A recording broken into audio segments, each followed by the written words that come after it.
అందరికీ నమస్కారం. Welcome back to my channel. ఈ వీడియోలో ప్రభుత్వ ఉద్యోగ పెన్షనర్లకు చెల్లించాల్సినటువంటి పెండింగ్ బకాయిలు, రిటైర్మెంట్ బెనిఫిట్స్‌లపై సంచలనం అండి. పూర్తి సమాచారాన్ని వీడియోలో తెలుసుకుందాం. వీడియోని ఎక్కడ గాని స్కిప్ చేయకుండా ఎండ్ వరకు చూడండి. అప్పుడే ఇన్ఫర్మేషన్ పూర్తిగా అర్థమవుతుంది. అలాగే వీడియో చూస్తున్న ప్రతి ఒక్కరు వీడియోకి లైక్ చేయండి. ఈ వీడియోని తోటి ఉద్యోగ పెన్షనర్ మిత్రులతో అయితే షేర్ చేయండి. కొత్తగా మన ఛానల్ చూస్తున్నవారు సబ్స్క్రైబ్ చేసుకోకుంటే వెంటనే మన ఛానల్‌ని అయితే సబ్స్క్రైబ్ చేసుకోండి. దీని ద్వారా నేను చేసే లేటెస్ట్ వీడియోస్ అన్నీ మీ వరకు రీచ్ అవుతాయి. ఇక ఆలస్యం చేయకుండా వీడియోలోకి వెళ్ళిపోదాము. ఉద్యోగుల రిటైర్మెంట్లపై సర్కార్ బెంబేలు. 5 ఏళ్లలో 44,000 మందిని 44,000 మందికి తక్షణ బెనిఫిట్ కింద 2,000 కోట్లు చెల్లించాల్సి ఉండటమే కారణమండి. ప్రభుత్వ ఖజానాపై ప్రతి నెల 350 కోట్లు సగటున పడనున్న భారం. ఇది ప్రతి సంవత్సరం పెరిగే అవకాశం. రిటైర్మెంట్ వయసును 58 నుంచి 61కి పెంచిన గత సర్కారు ఫలితంగా 2021 నుంచి 24 వరకు నాటి ప్రభుత్వానికి ఉపశమనం. ఆ తర్వాత నుంచి ఉద్యోగ విరమణలు మళ్లీ మొదలు. ఎలా గట్టెక్కాలోనని తలపట్టుకున్న ప్రభుత్వం. ప్రస్తుతం మెడికల్ బిల్లులు, సరెండర్ లీవులు చెల్లింపులే గగనం. ప్రస్తుత ఆర్థిక సంవత్సరం 2024, 25 మొదలుకొని రానున్న 5 ఏళ్లలో ఏకంగా 44,000 మంది ప్రభుత్వ ఉద్యోగులు రిటైర్ కానున్నారు. వీరికి రిటైర్మెంట్ బెనిఫిట్ కింద సగటున 30 లక్షల నుంచి ₹1,00,00,000 వరకు చెల్లించాలి. ఇది రాష్ట్ర ప్రభుత్వ ఖజానాకు పెద్ద భారంగా మారనుంది. ఇది ఇటీవల 16వ ఆర్థిక సంఘం రాష్ట్రంలో పర్యటించిన సందర్భంగా ఆర్థిక శాఖ ఇచ్చిన నివేదికలో ఒక ప్రధాన అంశం. ఆర్థిక శాఖ లెక్కల ప్రకారం రానున్న 5 ఏళ్లలో ఖజానాపై దాదాపుగా 20,000 కోట్ల రూపాయలు భారం పడనుందని అంచనా. అంటే సరాసరి నెలకు 350 కోట్ల పైచిలుకే రిటైర్మెంట్ బెనిఫిట్ల కోసం ఖర్చు చేయాల్సిన పరిస్థితి.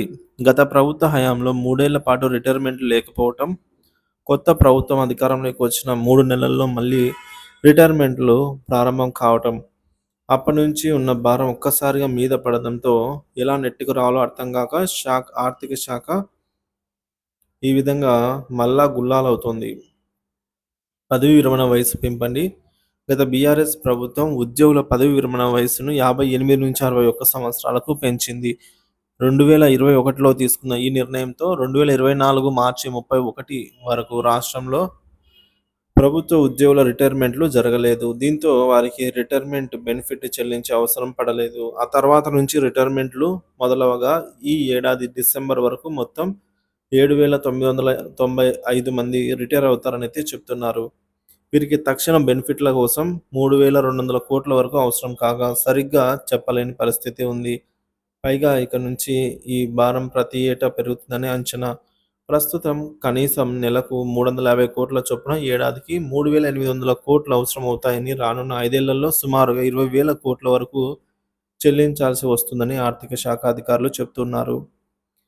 ఏమేమి చెల్లించాలనేది ఇప్పుడు చూద్దాం. రాష్ట్ర ప్రభుత్వ ఉద్యోగి రిటైర్ అయిన తర్వాత చెల్లించాల్సిన బెనిఫిట్స్ చాలానే ఉన్నాయి. వారి మూల వేతనాలకి అనుగుణంగా హెచ్ఆర్ఏ అలాగే సీసీఏ, బీఏలను కలుపుకొని లెక్కించిన వేతనానికి 10 రెట్లు అర్జిత సెలవులు అంటే లీవ్ శాలరీ రూపంలో అయితే ఇవ్వాల్సి ఉంటుంది. ఈ లీవ్ శాలరీ మొత్తం ఒక్కో ఉద్యోగికి సగటున 8 లక్షల వరకు ఉంటుందని అంచనా. దీంతో పాటు గ్రాట్యుటీ కింద 12 లక్షలు, కమ్యూటేషన్ రూపంలో 20 లక్షలు చెల్లించాలి. ఈ లెక్కల ప్రకారం చూస్తే కనీసం 40 లక్షలు ఒక ఉద్యోగికి చెల్లించాలన్నమాట. రానున్న 5 ఏళ్లలో అంటే 2028 నాటికి రిటైర్ అయ్యే సంఖ్య 10,000కు చేరుతుందనేది ఉద్యోగ సంఘాలు చెప్తున్నాయి. అప్పుడు కనీసం 400 కోట్లు అప్పటికి అవసరమవుతాయనేది అంచనా. ఇక గడ్డు పరిస్థితుల్లో ఖజానా అండి. రాష్ట్ర ప్రభుత్వం ప్రస్తుతం పరిస్థితి ప్రకారంగా మార్చి నెల నుంచి రిటైర్ అయిన వారికి బెనిఫిట్లు చెల్లించడం కష్టసాధ్యంగా మారింది. ప్రస్తుతం ఉద్యోగుల మెడికల్ బిల్లుల చెల్లింపు కూడా సాధ్యం కాని పరిస్థితి ఉంది. సరెండర్ లీవ్ లాంటి చెల్లింపులు కూడా గగనమవుతున్నాయి అని ఆర్థిక శాఖ అధికారులు చెబుతున్నారు. దీనికి తోడు ఇటీవల రాష్ట్ర ప్రభుత్వం ఉద్యోగులకు ఒక డిఏ ప్రకటించింది. 2022 జూలై డిఏ ప్రకటించిన మరో 4 డిఏలు ఇంకా పెండింగ్లోనే ఉన్నాయి. వాటి వివరాలు ఇక్కడ చూడొచ్చు. ఏడాది ఎంతమంది రిటైర్ అవుతారనేది ఇక్కడ మనం చూడొచ్చు.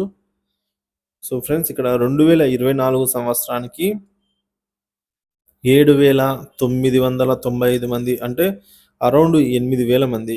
సో 2025 నాటికి 9,630 మంది. అలాగే 2026 నాటికి 9,719 మంది. 2027 నాటికి 9,443 మంది రిటైర్ అవుతారు. అలాగే 2028లో 7,213 మంది. ఈ విధంగా ఎవ్రీ ఇయర్ ఆహ్, సగటున 7-9, 10,000 మధ్యలో అయితే రిటైర్ అయ్యే వారి యొక్క సంఖ్య అయితే ఉందండి. సో 16వ ఆర్థిక సంఘానికి ప్రభుత్వం ఇచ్చిన నివేదికలోని లెక్కల ప్రకారంగా 2028లో 7,213 మంది రిటైర్ అవుతున్నారనే అంచనా మాత్రం ఈ సంఖ్య 10,000కు చేరుతుందని ఉద్యోగ సంఘాలు చెప్తున్నాయన్నమాట.